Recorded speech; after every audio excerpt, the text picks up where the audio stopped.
Burrow airs it out. Chase. Hello. Touchdown. And I got a voice inside that needs to be fed. Causing chaos everywhere I land.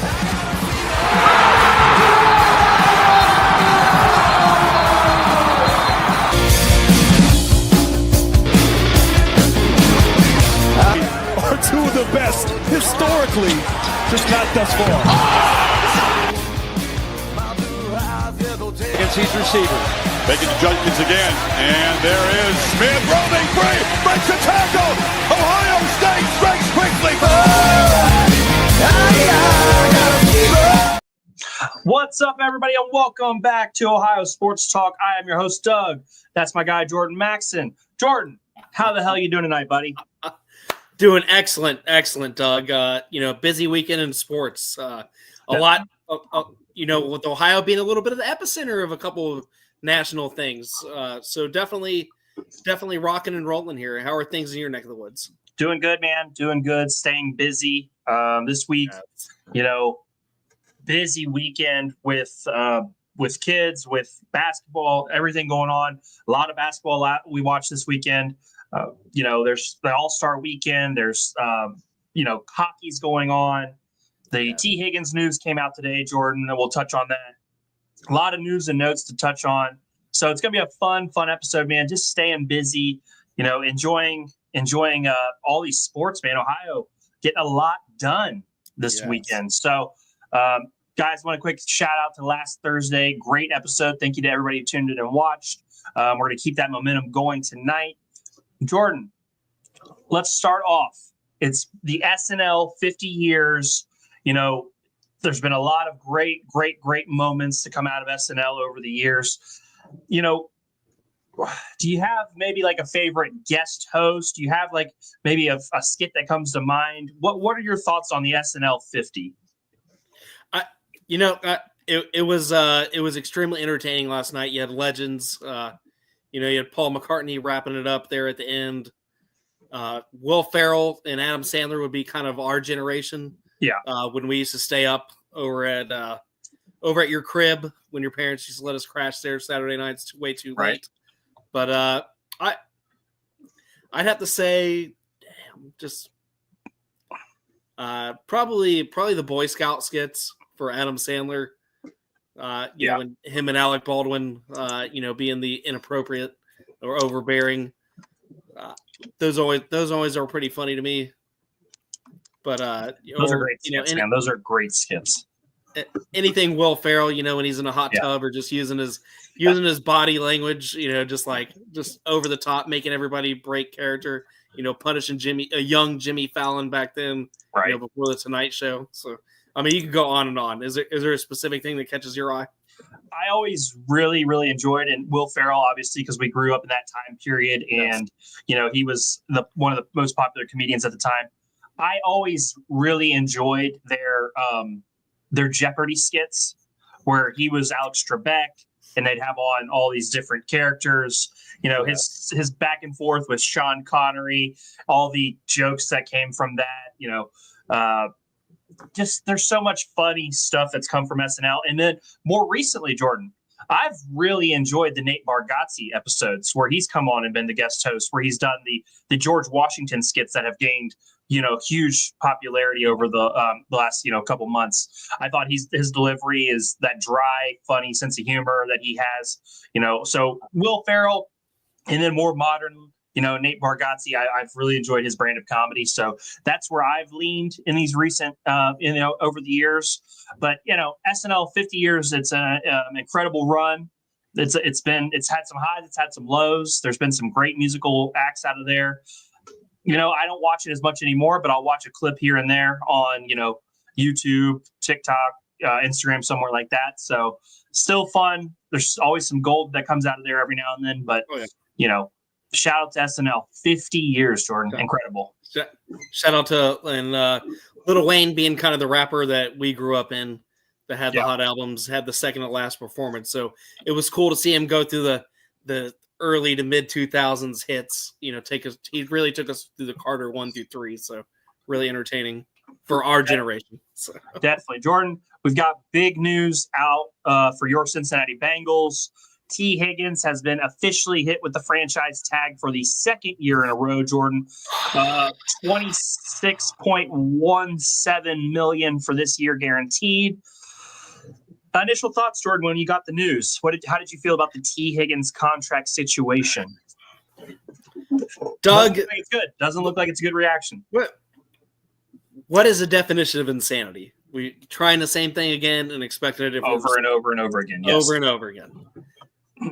I mean, we tried this with Jesse Bates, Doug. We tried this. If we want to go back to the Lewis era, we tried this with Michael Johnson. Right. Big defensive end that ended up spending some time in Tampa before he came back home and capped his career. If we're looking at how Duke Tobin usually does this is a disaster. If we're playing, it's just a disaster. I mean, he didn't participate much in camp last year. He worked his own. He stayed in shape. Phenomenal receiver. I'm not saying he's cutting corners or he's taking days off.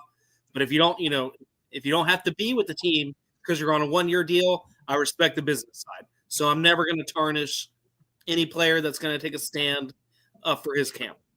But if we're playing this the smart way, and I guess probably the next 48 hours will really tell us if we're franchise tagging him to cut the communication off from the rest of the 31 teams in NFL, and we're keeping him at the table. Then I'm okay with it. But history tells us, Doug, that this is just another quick, cheap. It's not even cheap because it's almost $26 million. So I can't even say cheap.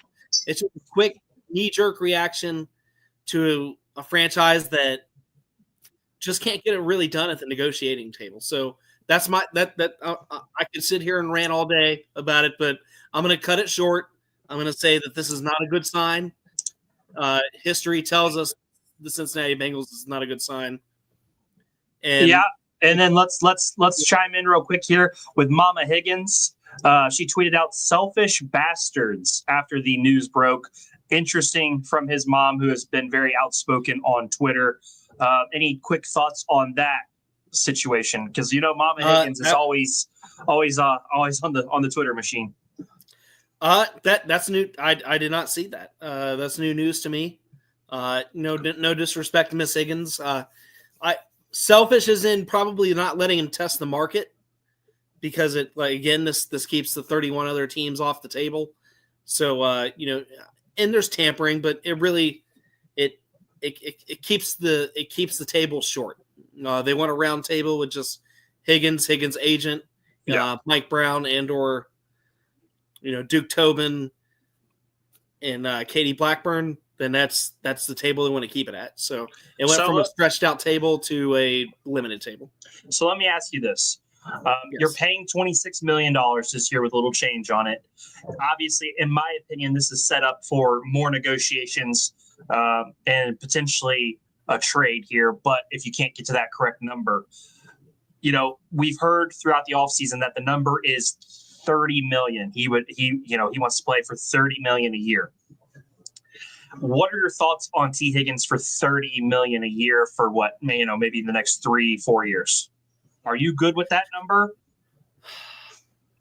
Seeing what the Bengals offense is without him, Doug, I mean, I almost have to be. And you look at the basis of the current Super Bowl champions, the Philadelphia Eagles, when that pay chart came out a couple days ago, comparatively to other teams, it shows that there's a cap, but it shows that there isn't a cap. So, I mean, if you pay your players, you're going to get the quality. And, looking at San Francisco and stuff like that and how they've dealt with their receivers, I think $30 million is going to have to be the ballpark, where 2 years ago we could have got away with 20 to 25 even. 3-year, $75 million deal would have been ideal. But, stop us if we sound like a broken record. The price continues to go up. Yeah, the price does for the Cincinnati franchises with their key players. So I would say 28 to 30 million. And Doug, it's all going to come down to guaranteed, and that's how NFL contracts are looked at nowadays. It's what's in the guaranteed pile, not necessarily what's in the final pile.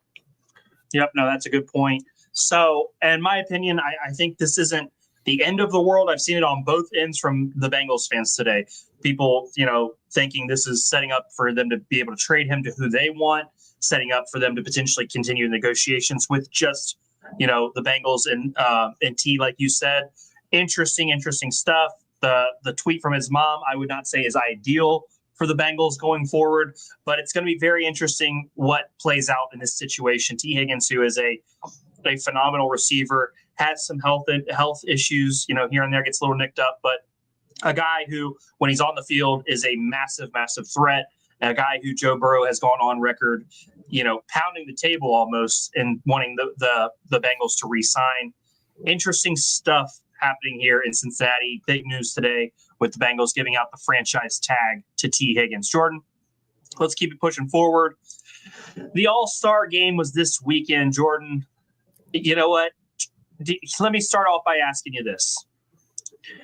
Do you care at all this weekend? I understand that the Cavs had 3 guys involved. I understand, there's a lot of pomp and circumstances with the All-Star game. Do you care at all for the All-Star weekend anymore?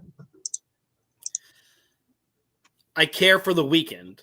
I don't care for the game. I like all the festivities that lead up to what is now the game because, I think putting individual talents on display is always important for players that necessarily don't get the national media attention when it comes to TV time and contracts and all that great stuff nationwide.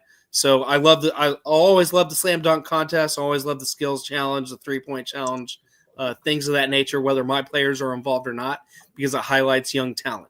The game's got to go back to what it used to be, in my opinion. And I agree with that to an extent. The thing is, there's not any stakes to the game.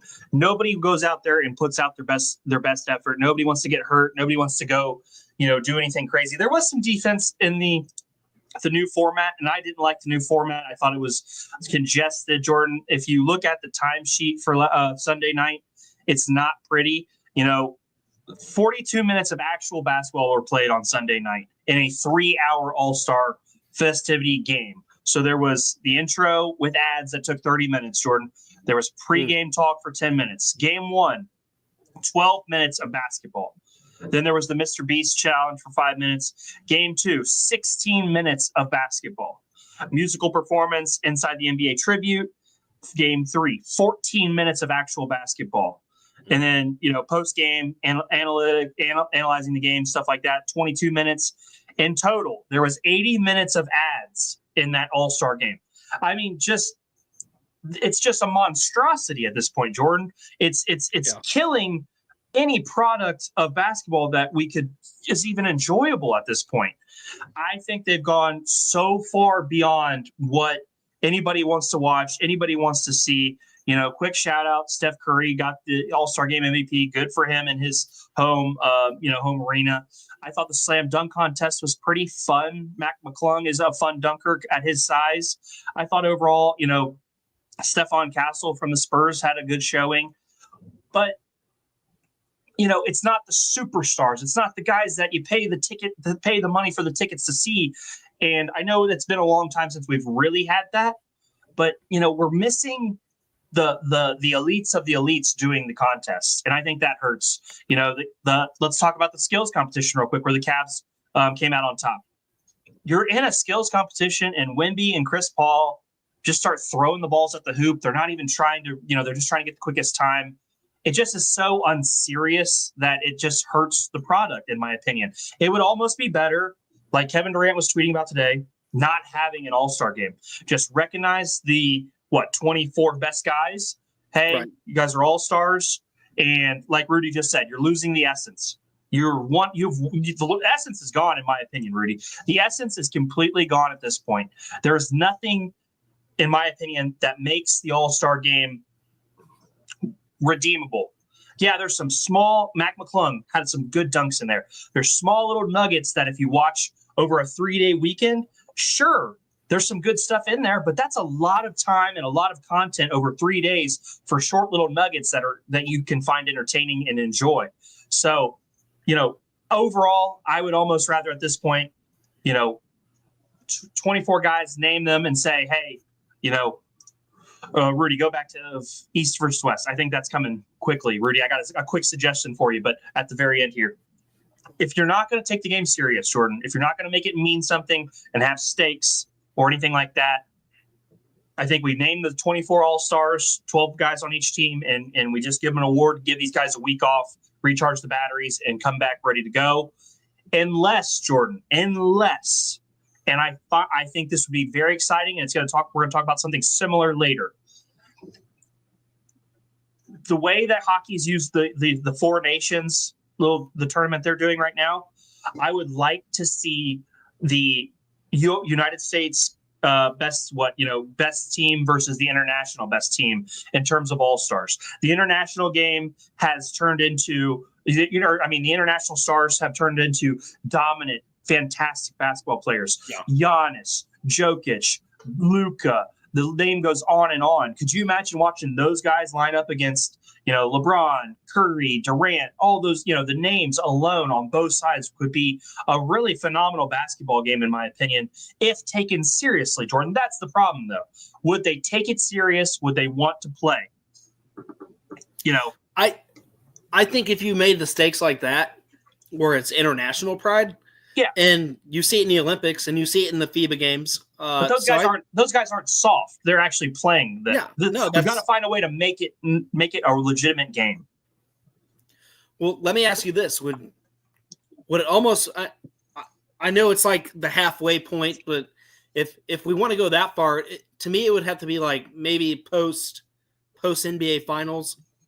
Then you just you cut off the season and you're like, all right. Round up who actually wants to play. I mean, almost make it Olympic-like. I don't know. I just think, Jordan, you leave it the same. If you want to cut back a couple games earlier in the year, fine. Your 10 best East international stars versus your 10 best American stars. 40-minute game, 10-minute quarters or something. Cut down the quarters even 2 minutes. Make it almost a 40-minute game if you want to. That way you cut out some extra minutes that may not be necessary. And you really go after this thing. I don't want to see anybody get hurt. I don't want anybody to get hurt and ruin their season. Rudy, LeBron pulling out last minute. I agree. It's kind of the LeBron show. 21 seasons, 21 All-Star appearances. He's earned the right to not play, but at the last minute, I thought it was unnecessary and kind of indicative of how important the All-Star game is. It means nothing. So, in my opinion, you got to give them some nationalistic pride, something to pull for, because I think the international guys would want to band together and beat the American stars. I think they would want to do that, and maybe even extend the All-Star break so there's even a little bit more time in between. If we're going to have a serious basketball game, maybe extend it a little bit, the break even a little bit longer for some recovery and some R&R. Maybe a 2-week break. And then we get back to it. And we can still end in June. We can make it fit. There's plenty of time in the NBA schedule to make it work. I think we've got to get to a point where we get back to playing serious basketball, or just turn it into an awards banquet where 12 guys come up, get an all-star, plaque, trophy, whatever, and everybody else is on vacation. And I think, it's not worth it to me, Jordan. The All-Star weekend doesn't mean anything. Quick shout out to the Cavs. 3 guys involved, Mobley, and Mitchell winning the skills competition. Cool. Great moment for those guys. Garland getting to play in the All-Star game for his second time, Mobley for his first time, Mitchell for his 6th time. Those are our guys. I cannot wait to see those guys get back at it, Jordan. Let's touch on it real fast before we move on to the next thing. We're starting on the 20th, Jordan. That's 3 days away. So that'll be Thursday night? Yes. Is that Thursday night? Brooklyn Nets, Thursday night, Jordan. And then the Cavs play Brooklyn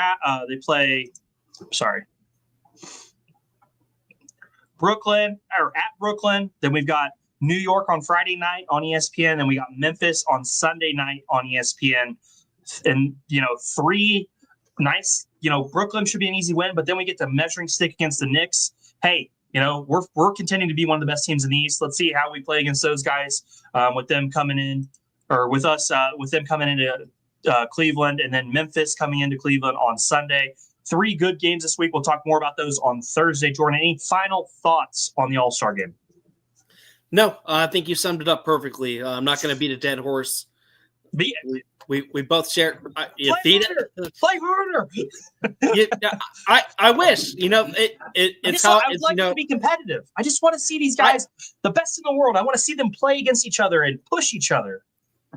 And it used to be like that. Then it got to 3/4 of the 1 quarter of play. Then now we don't even get 1 quarter really.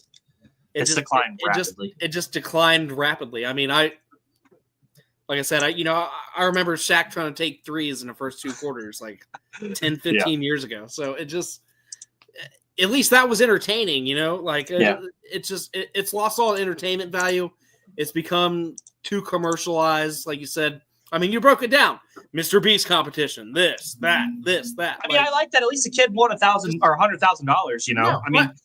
But in the middle of basketball games, that's not what I'm there for as a viewer. Right. In the arena, you're probably there for the extras and all that good crap. But that's crap that can happen off camera. I agree. Probably before the festivities, but it's just get back for the love of the game. And I think that's just too many athletes. It's become just too much of a business. And, anything outside of their team, and you even kind of saw it in the Olympics a little bit, people decline going overseas and doing some things every now and then, and because it's a business decision. So the NBA All-Star game, it's kind of the same way. So I think the Olympics, that happens a lot less. It's a lot less than the Olympics. It's a lot less, but we send our best guys to the Olympics. We still send our best guys for the most part. But I'm with you for the most part, Jordan. Let's keep it moving. We had a big weekend of college basketball, Jordan. We've got all kinds of basketball here in the great state of Ohio, Jordan. Let's start off at the back and work our way forward. What game did you enjoy most this weekend? There was a lot to pick from. I mean, Friday night, Saturday, Sunday, there was a shit ton of basketball this weekend. I'm a Dayton guy, so it was good to see us squeak it out. Squeak it out is a great way to describe that. I'm gonna leave the rant to you, but Dayton guy, proud to see him squeak it out. Ohio State guy, major disappointed, but everybody else, like you said, it's a pick and choose. Even some of the smaller conferences, Ohio really delivered. Is there anything that caught your eye? UD Flyers suck, unfortunately. They're my favorite team. I will root for them to the death of me, flying with Doug. I haven't done my podcast in a while, but Dayton is in a weird pattern for their basketball team. They got the win over Duquesne at home by 1 point. They were saved by a mistake by Cam Crawford. He thought I believe he thought Duquesne was down 1 and fouled with 6 seconds left. Malachi Smith missed the free throw, made the second one, and it just looks like the team is borderline giving up on the year. It looks like they don't want to be there anymore. It doesn't feel good watching this team. I've watched really bad Dayton teams be more enjoyable than this current Dayton iteration, and it sucks to say that because I love Dayton and I've always loved the Flyers. They play on Friday night against Loyola Chicago on ESPN2 at Loyola Chicago. That game is going to be very interesting to see which Dayton team shows up because there is a massive Dr. Hyde and Jekyll type situation with the Dayton Flyers. So, it's been a rough season for Dayton. I want to give a quick shout out to Cincinnati. The Bearcats, they didn't win the game, but I thought they really battled hard they're having a tough season in the Big 12. They're 5-9 in Big 12 play, 39-39.5 against Iowa State, and then Iowa State runs away from a little bit at the end. I thought they battled their tails off in a very, there's no bad loss or there's no good losses, but I thought they looked like they could potentially turn the corner. So I did want to give them a quick shout out on Saturday. And then we had a lot of basketball all over the place, Jordan. Ohio State and Michigan on Sunday. That was a heartbreaker, man. That was a damn good basketball game for 40 minutes. Shout out to both teams, yeah. At the end of the day, it's always going to be fuck Michigan, but those guys pulled it out when it mattered. I feel terrible for Thornton. He's had a great season. He is a steady, good, heady basketball player. He played 40 minutes of the game, Jordan, all 40 minutes, had 17 points, but maybe got a little tired there on that final shot. He just left that push shot floater short. And, you wonder if maybe the legs weren't there when they needed them most. I felt really bad for Bruce Thornton. I thought he played a great game. I thought Devin Royal was excellent, 26 points. And then Mobley Jr., the freshman, who's a three-point shooter, was 16. Michigan was just a little bit better that day, just a little bit better. And I really felt for the Ohio State Buckeyes, who needed a resume win, Jordan. They needed the resume win, and they still couldn't come away with it. And I just kind of felt bad for Diebler, who you've mentioned in the past. It feels like he's on the cusp, and they just can't get over that hump, Jordan. They've got 5 games left before the Big Ten tournament. They've got to win all 5 of these, Jordan, to legitimately have a chance to make the dance. Their percentages have gone downhill drastically, and I think unless they win all 5, they're probably out. They've got to win 7 straight. They've got to win their last 5. You think they need to win 2? I think they got to win 2 in the Big Ten tournament to even be considered first 4. That's me. Maybe I'm not a statistician. I'm not a statistics guy. It's just outside looking in, like you said. The season is on a decline. We were giving their praises a week ago. Yep. But they had to have this one. They had to have this one. Agreed. To put the stamp on it. And there's only one way to rebound from that in my mind. That's win out and win the first 2 rounds. Which is going to be tough because they're going to have to play a good team. They're going to have to play a really good team to start. Jordan, but we've seen it. Yeah, no, we have. They've gotten hot at the right time.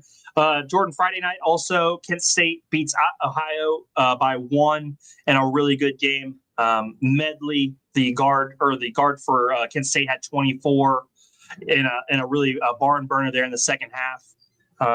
Bowling Green beat Buffalo. Miami, Ohio got beaten by Western Michigan in an upset. I did not have that on my bingo card. We were talking about Miami of Ohio potentially pushing Akron and making a run here. Toledo gets a minor upset against Eastern Michigan. Another game that I was not expecting. Eastern Michigan had a guy, Terry, had 38 points. He dominated that game. And then Akron closes out the Saturday slate with a win over Central Michigan. Akron continues to be the lead horse in the MAC. And Jordan, some really great basketball this weekend. Like you said, Flyers are our go-to, but we support all these teams except for X. Except for X, we try to stay away from those guys. But they had a good win on what was that, Saturday? They beat DePaul by 17. So even X had a good showing. So I can't be too upset. A great weekend of college basketball. We got a great week of college basketball coming up again this week, and we're going to obviously be talking about it the rest of the week. 150 live viewers, guys. We appreciate every single one of you guys. Thank you for showing up and showing out for us on a Monday night. Jordan, let's transition to news and notes. We've got a lot to talk about tonight. Woo!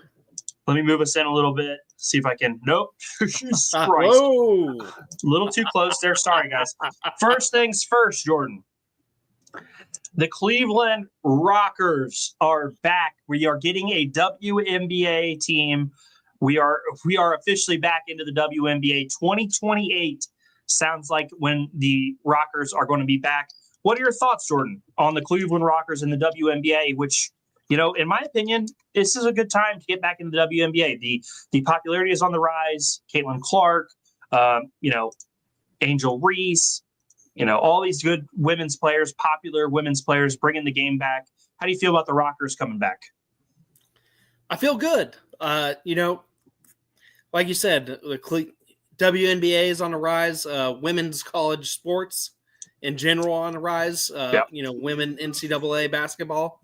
Because of those names that you mentioned, great rivalries, great things to see there.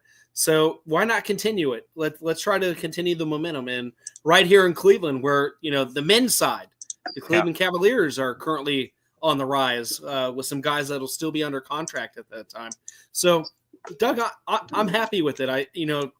Really bravo to Dan Gilbert for being involved. I'm sure he had to say a couple of things hard at the table to sway it, but I'm I'm happy because it could have went anywhere else. But, Cleveland especially, take a bow. A lot of good things happening in Cleveland right now when it comes to basketball. So I'm not shocked. I'm not shocked with the trajectory of women's hoops right now. Okay, so when we were texting about this last night, you had a bold prediction.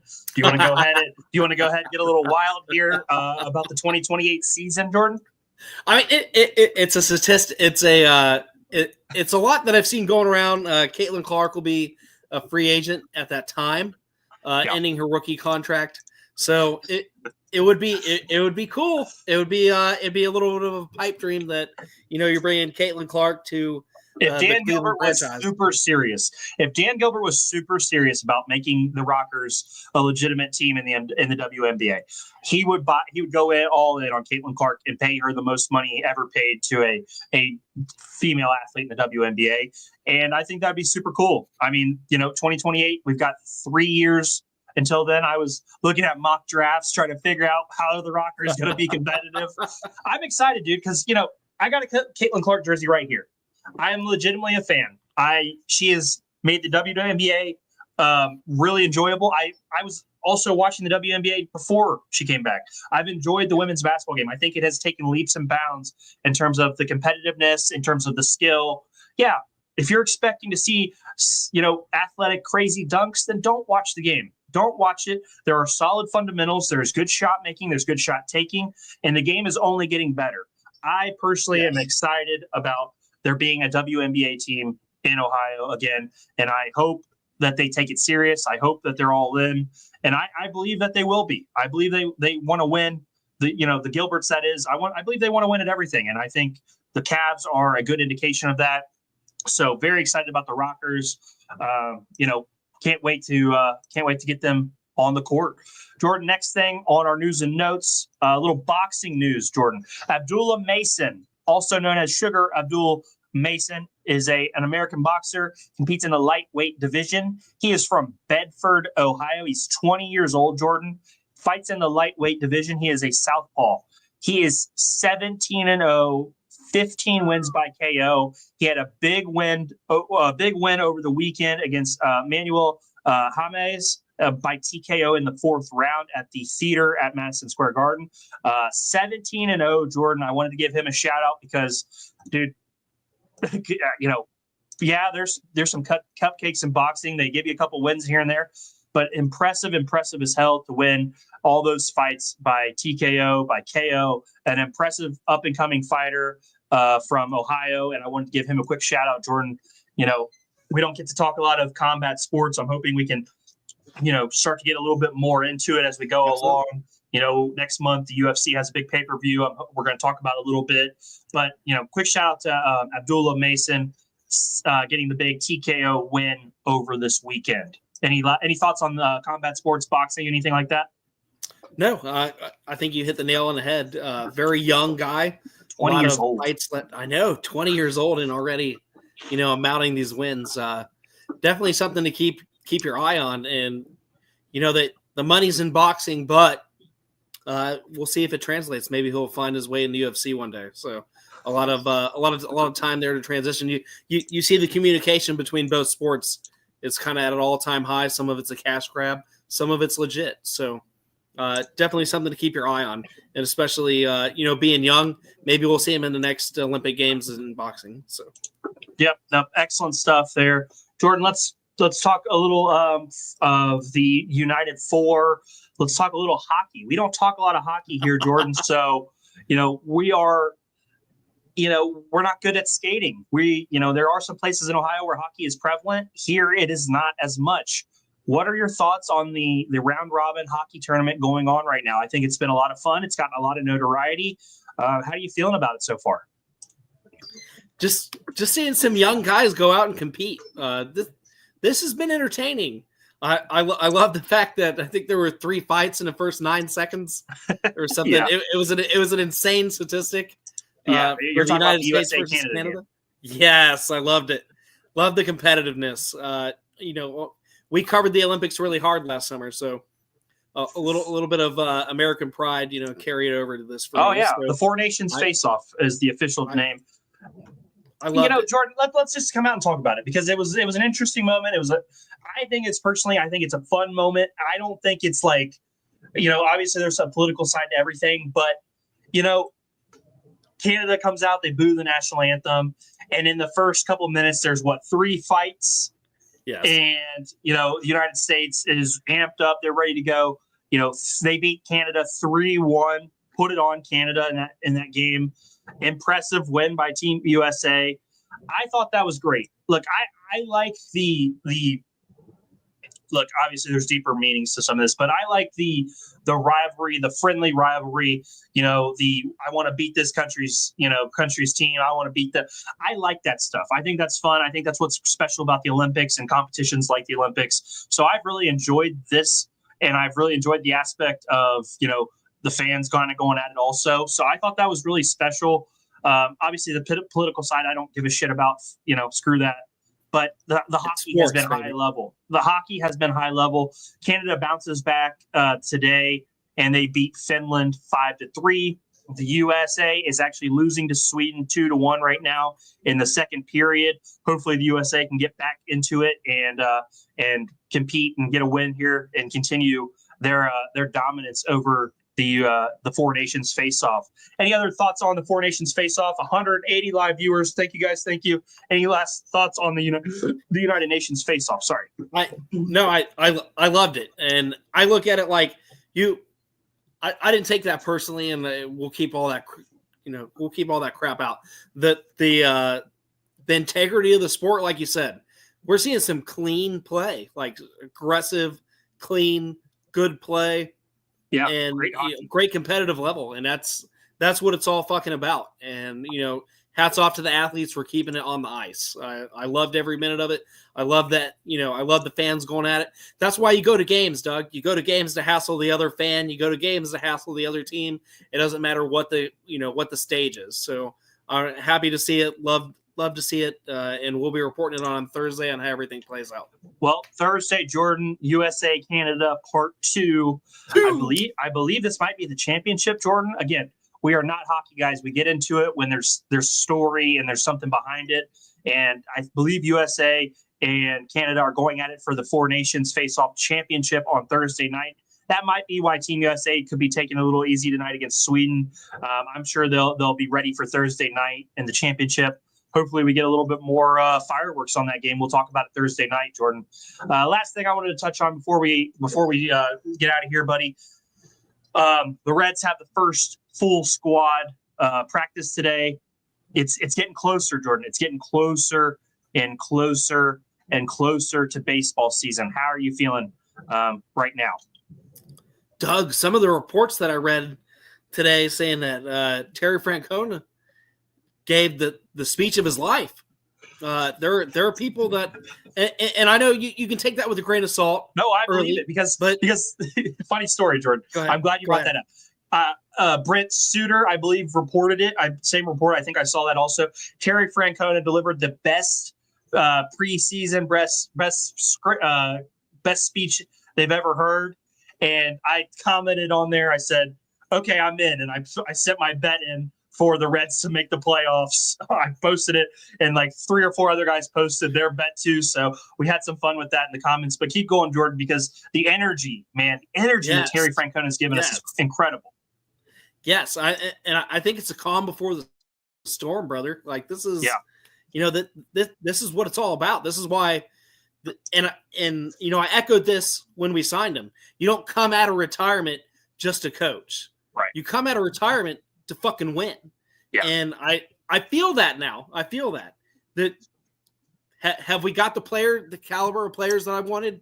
Not 100%. So I'm not gonna say, I don't think the front office is quite on the financial side all in like the coaching staff is. So I think we're right there. We're at the mid-level of the road, but I can see the vision. I can see the vision of a winning squad going to the playoffs. Yeah. And that all-star break for us is going to be really interesting times to see if they'll orchestrate the pieces that they need to get past the playoffs and into some championship October baseball. So right now, it's all early. I'm happy. It's great. We're almost there. And Doug, I'm just amped about it. The more I hear about it, the more I get amped. 100%, Jordan. Quick shout out to Diamond Premium Tweet Zone. Love those guys. They have a great podcast of their own. West Coast guys. We've got a great rapport with some West Coast guys.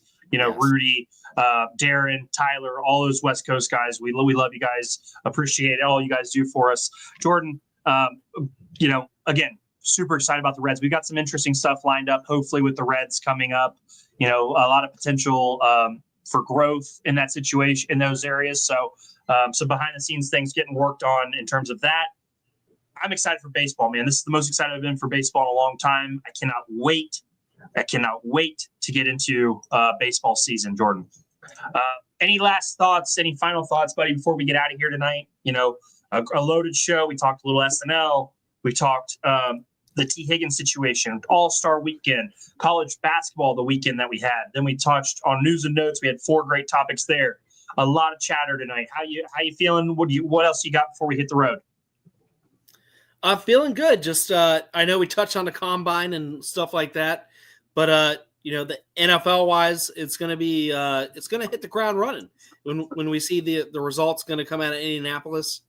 So all eyes are going to be in Indy here pretty soon, especially for the especially your beloved Browns franchise and the decision that they're going to have to make. So I'm super pumped, and we're gonna get tipped off back into NBA action. So everybody got a break. The Cavaliers are maybe gonna get some guys back. We're gonna get Dean Wade. We're gonna get Isaiah Okoro back. Hopefully, those are big defensive wise pieces for that game that I got circled. The final regular season round against Boston is right around the corner. And Doug, that's our measuring stick to see how that trade is going to correlate to the Cleveland Cavaliers in the playoffs moving forward. So to me, that the next couple games are huge for me for the Cleveland Cavs, both health wise and still integrating that trade. So I'm really pumped to see it all happen and see how it's going to play out. Can't wait for the Reds to continue, more stuff. Hopefully it continues to be good press. Usually we're a sell the team, Bob. At this point of the year last year, that's kind of where we were living at. So for that narrative to change a little bit, it's all been very positive. So anything you want to touch on before we bounce out? No. Quick shout out to my grandma, Kathy Anderson. Thank you for watching tonight, Grandma. We love you. We appreciate it. Terry Francona is the Reds' most important piece. That is well said, Grandma. That is why I feel like a lot of people have so much confidence in the Reds going forward, is because we know Terry Francona can get the job done. We know he is a guy who has proven in the past he is able to win at a high level. He's taken teams like the Guardians deep into the playoffs. He's won championships in Boston. We know with Terry Francona, he is a proven commodity. And yes, I agree. He is the most important piece of the Reds this offseason. Jordan, great show tonight. 193 live viewers. Thank you to everybody who tuned in and watched the show tonight. Thank you to everybody who commented on the show tonight. Rudy, Diamond Premium Tweet Zone, my grandma. Thank you, everybody, for tuning in tonight. We appreciate it. We will be back on Thursday night, 9:00 Eastern. Go to the YouTube channel, hit that subscribe button. Find us on X. Find us on Instagram. Find us on Facebook. We are posting our content each and every one of those spots. We are busy as hell, buddy. We got some big plans coming up. A lot of stuff in the works. I love it. Yes. I'm proud of you, man. You still haven't got my gift that I sent you for us hitting 1,000 live viewers the other week. It's in the mail. I am pumped, dude. It's been great the last few shows, so let's keep it going. Yes. Jordan, love you, man. Let's hit that button. I'm Doug, your host. That's the coach, Jordan Maxon. See you Thursday night.